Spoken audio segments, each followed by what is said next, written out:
Agustín de Iturbide nació en Valladolid en 1783, de padre español y madre criolla, en el seno de una familia acomodada. A los 15 años abandonó el seminario y se dedicó a administrar la hacienda paterna. Un par de años después, definida su vocación militar, ingresó al Regimiento Provincial de Valladolid. En 1805 contrajo matrimonio con Ana María Huarte. Con la significativa dote recibida, adquirió la hacienda de Apeo. En 1807, en medio de la agitación por la Guerra de España, aliada de Napoleón contra Inglaterra, se le destina a Jalapa como parte de la defensa contra un posible ataque. En 1810 se rebeló el cura Hidalgo y pronto lo sigue una enorme multitud que asoló el centro del virreinato. Entre las propiedades saqueadas por los insurgentes estaba la hacienda de Quirio, que perteneció al padre de Iturbide.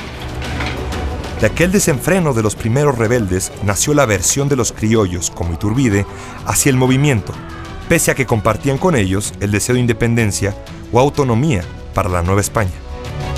Hidalgo y los que lo sucedieron, siguiendo su ejemplo, desolaron al país, destruyeron las fortunas, radicaron el odio entre europeos y americanos, sacrificaron millares de víctimas. Lejos de conseguir la independencia, aumentaron los obstáculos que a ella se oponían. Iturbide comenzó su vertiginoso ascenso en el ejército realista. Durante 6 años no perdió una sola batalla, aún en situaciones comprometidas y con desventaja numérica. En diciembre de 1813, en las afueras de Valladolid, el ya coronel Iturbide participó en la victoria de los realistas sobre José María Morelos, en un encuentro que señala el inicio del declive del cura de Caracual. En 1816, Iturbide fue acusado de malversación de fondos y abuso de autoridad, y destituido. Aunque fue absuelto, decidió no volver al ejército realista. Pero desde entonces ideó la posibilidad de lograr la independencia, aunque juzgaba necesario exterminar antes a los insurgentes. En octubre de 1820, el virrey Apodaca lo envió de regreso al campo de batalla para pelear contra Vicente Guerrero, uno de los últimos insurgentes. Para entonces, Iturbide llevaba la encomienda secreta de un grupo de conspiradores para lograr la independencia. Al tiempo que sus tropas se enfrentan, Iturbide y Guerrero entablaron correspondencia. El realista le pidió que dejara las armas, el insurgente que respondiera al llamado de su patria.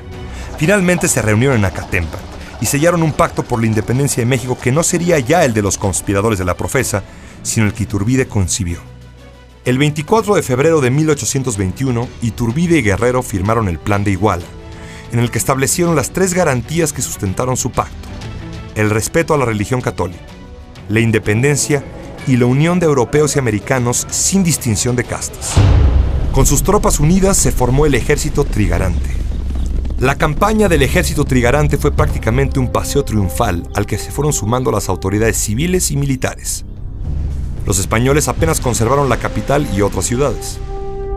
Un nuevo virrey, Juan de O'Donojú, llegó al puerto de Veracruz y accedió a dialogar con Iturbide. Reunidos en la villa de Córdoba, pactaron un tratado en el que el virrey reconoció la independencia del Imperio Mexicano, con la salvedad de que el trono sería ofrecido a Fernando VII o a un infante de España. El 27 de septiembre de 1821, el Ejército Trigarante entró en triunfo a la Ciudad de México, comandado por Iturbide y Guerrero. Concluían 3 siglos de dominio español. El rey de España desconoció los tratados de Córdoba y se negó a enviar a un Borbón para que reinara en México.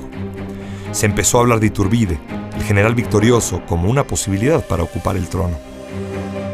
El 18 de mayo de 1822, una multitud reunida frente a su residencia pidió que Iturbide se convirtiera en emperador. Con la presión del pueblo y los militares, el Congreso votó a favor. Iturbide es coronado en la catedral. La ceremonia intentó ser fastuosa, pero todos percibieron lo improvisada y artificial que resultó. Poco después de la coronación comenzaron las desavenencias entre Iturbide y el Congreso.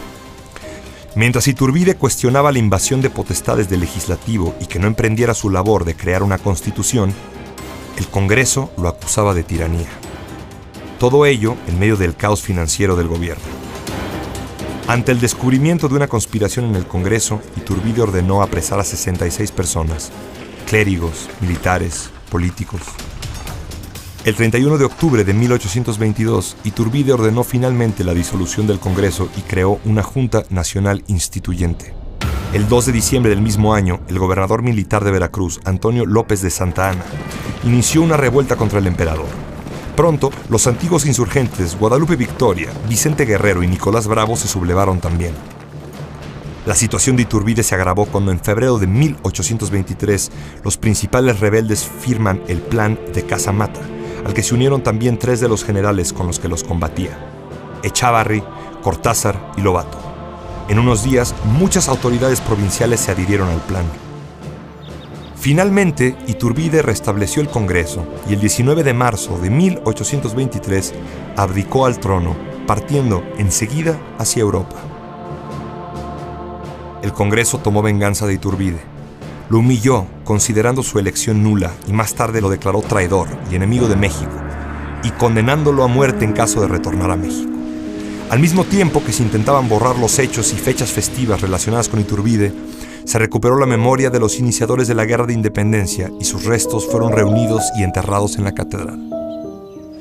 En Europa, España intentó con sus países aliados urdir un plan de reconquista.